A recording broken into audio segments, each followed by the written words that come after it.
তো dear student, কালকে আমি কি পড়া দিয়েছিলাম তোমরা সবাই শিখেছো? স্যার আসবো ভিতরে। কে?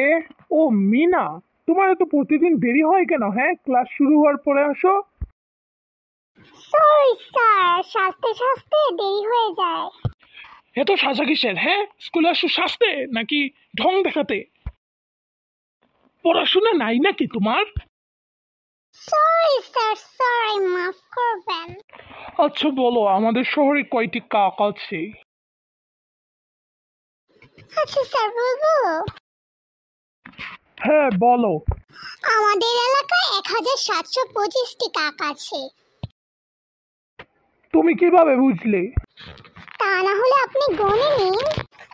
যদি এর থেকে বেশি হয় তাহলে মনে করবেন অন্য এলাকায় থেকে আমাদের এলাকায় বেড়াতে এসেছে, আর যদি এর থেকে কম হয় তাহলে মনে করবেন আমাদের এলাকা থেকে কাক অন্য এলাকায় বেড়াতে গিয়েছে।